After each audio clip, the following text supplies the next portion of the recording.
Hello, welcome to Nail and Notch. I'm Evan.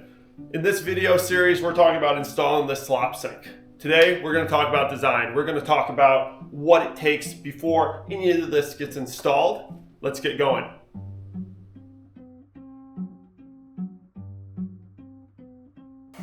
This is the space I have available for my slop sink. You may notice I'm constrained. I have stairs on one side and I have a cabinet on the other side. So the first thing I need to do is I need to know how big a slop sink can I even put in this space. I'm going to take a quick measurement here and I see I have 36 inches. However, I also have an overhang. So I need to measure that overhang and subtract it out. The overhang is about 2 inches. 36 minus 2, I have 34 inches to work with. 34 inches is a pretty hard slop sink measurement to work with. 36 is very common. I was able to find a 22 incher at Costco that's going to work well for this space, and it's going to give me a little bit of storage. I can put something on the side as well, so I'm okay with that. See what you can find. You need to make sure that whatever slop sink you choose is smaller than the space that you have. Alright, moving on. We got these right here. These are water lines. These were not connected in the crawl space when I bought the house. You can see they're very loose. You can see I can turn them on and off and nothing's coming out. We're going to demolish these as part of our demo phase, and then we'll run new water lines when it's time. Alright, let's talk about what we're actually going to install. So the first thing I have is I have my utility sink that I got from Costco. 22 inches across, comes with a faucet. We're not going to install that faucet, but it did come with a faucet. Pretty good, has a shelf underneath. Gets the job done, and it's stainless steel, which I like. They also make plastic. You can find plastic utility sinks that are a lot cheaper, but for something in the garage that I'm going to use when I'm mixing thin set, doing tiling projects, I want a workhorse, I'm going to take stainless steel. Alright, now let's talk about faucets. So the first thing I'm going to bring over is an automatic faucet by Toto. These are really expensive. This is about a $1,000 faucet. I was able to get it really cheap from a commercial project that fell through, and the client was just going to throw them away. And so I was able to pick this up really cheap. I think an automatic faucet in the garage is a great idea. My hands are dirty, I'm working on something, I can stick my hands under it, I can get a good wash off. That is really the benefit that I see with an automatic faucet. They do make residential grade automatic faucets that you can get for cheaper. They're still fairly expensive, but that is another option. They're all going to go together pretty much the same. But so I'm using this automatic faucet from Toto. That's going to be my main faucet on this sink.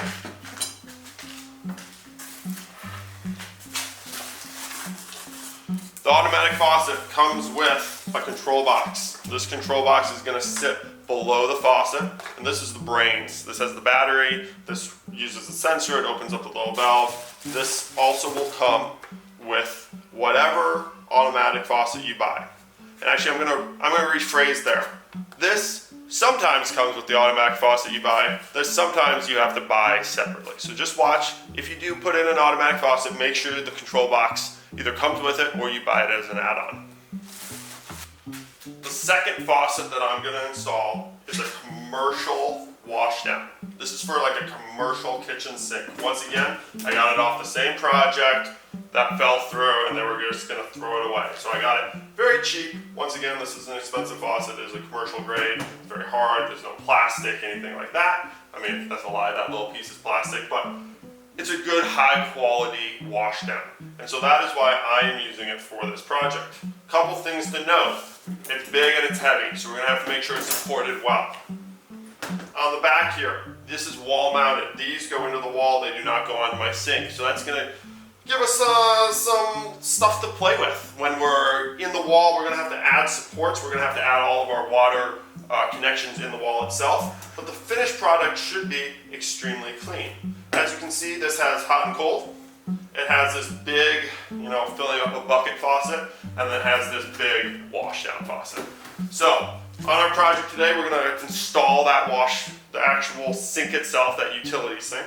We're going to install this in the sink, in the hole that comes in the sink. That's going to be our everyday faucet, and then we're going to install this as well. So the first thing we want to do on any project is we want to get everything fitted how we want it. We want to put it in the space. We want to make sure we like where everything is. Then we're going to make some marks before we go into demo so that we know where our new lines are going to go. So the first thing I'm going to do is I'm going to take this automatic faucet and I'm going to put it in this hole on the utility sink. So we're going to route the water line down and we're going to carefully route this wire pack down. We want to really make sure we don't cut the wires, especially on these sharp metal sides. So we're going to just work that down nice and slowly. Okay. Now, like any other faucet, this basically has a big threaded rod on the bottom. And we're going to sandwich this part to the steel here.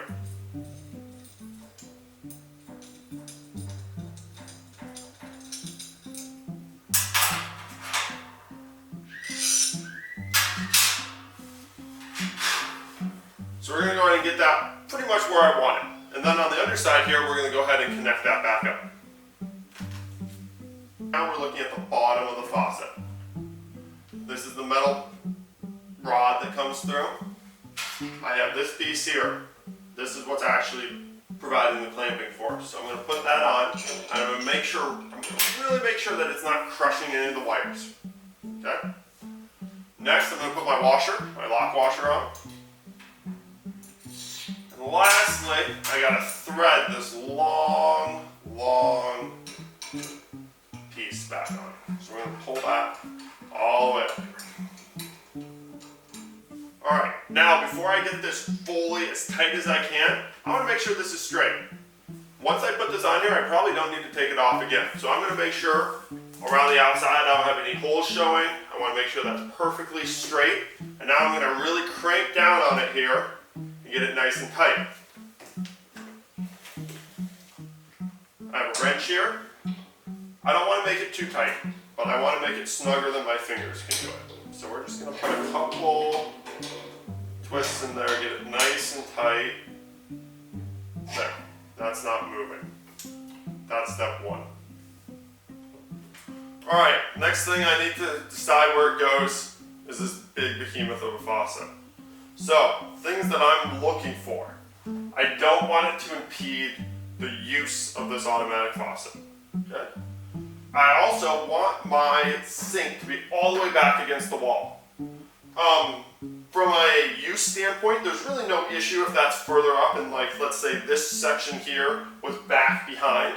But I think that's going to be hard to clean and it's just going to lead to issues. I prefer to have my sink all the way back against the wall and that this is above it. Okay?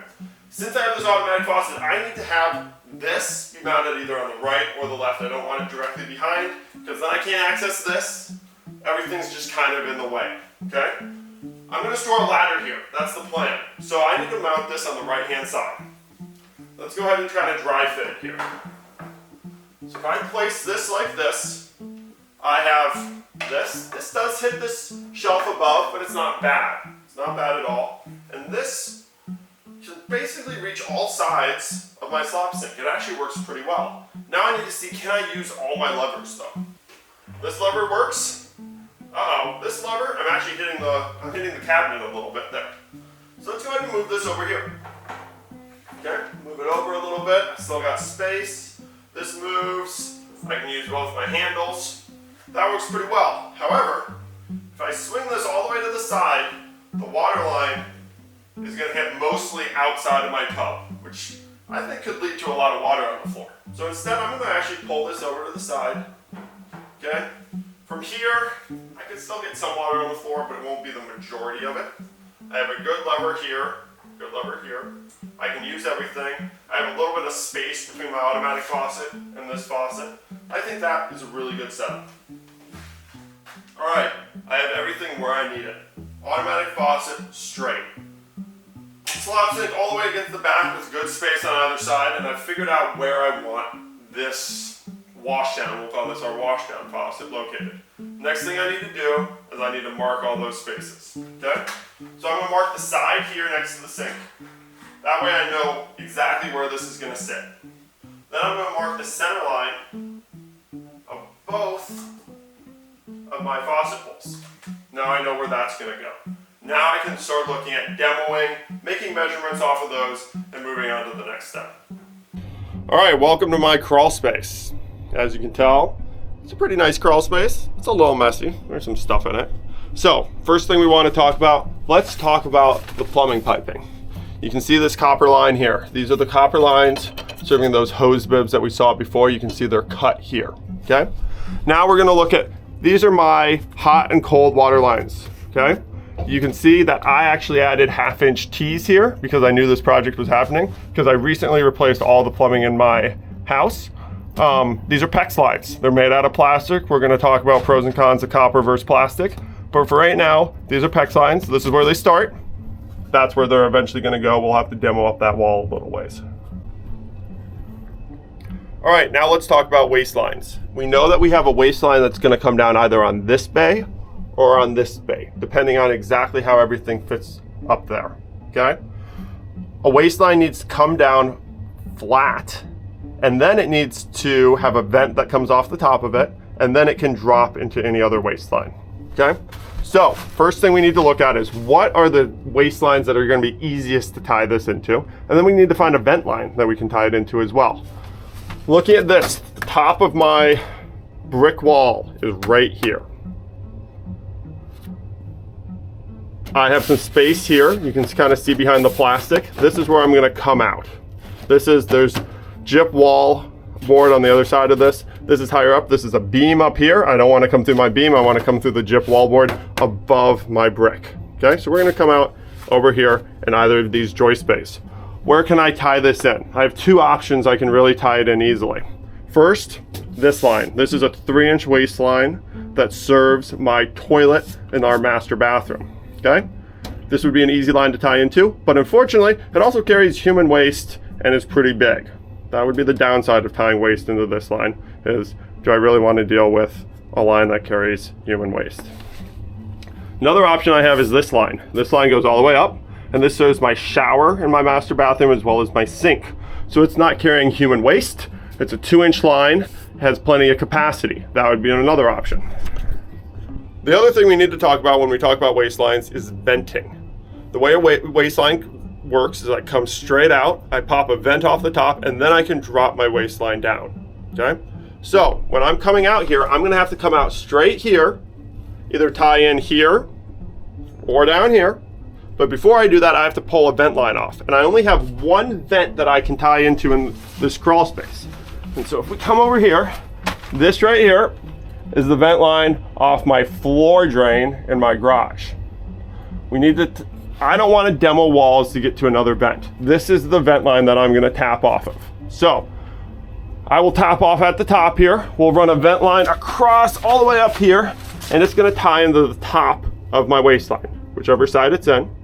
After that vent pops off, then we will route the waste line down and either tie it in here or tie it in here. Okay, so what are we going to do? How are we going to design this system? For me, this waste line here, this 2-inch that serves the sink, has a lot going on around it, has a lot tying into it, and I've decided that it's not worth tying into. I'm willing to tie into the 3-inch line down here, dealing with a little bit of human waste, and I think that's going to be a much cleaner finish. So when we get to renovation, we'll cut this pipe, we'll tie in our waste line, and we'll tie it to the vent line that's serving the floor drain over there. Now it's important to note, this is a permittable activity, at least by my city, would require a permit for this. And really you should get a permit for any work you do that's adding new fixtures to your house. If you're replacing a toilet, you don't need a permit. If you're adding in a new sink, you need a permit. So as we talk here, we're gonna also talk about codes. For this project, I'm using the UPC, the Uniform Plumbing Code 2018. That is what my city has adopted. When I talk about code, when I talk about rules, that is what I'm referencing. Your rules might be different. You might be using the Uniform Plumbing Code 2024 edition. You might be using the Uniform Plumbing Code 2015 edition, or you might be on the International Plumbing Code. So it's important to check where you live and what your codes are and what the permitting rules are. All right, that concludes our design video. Make sure to hit like and subscribe so that you're notified next week when the video about demo and adding some structural support drops. Thanks for watching.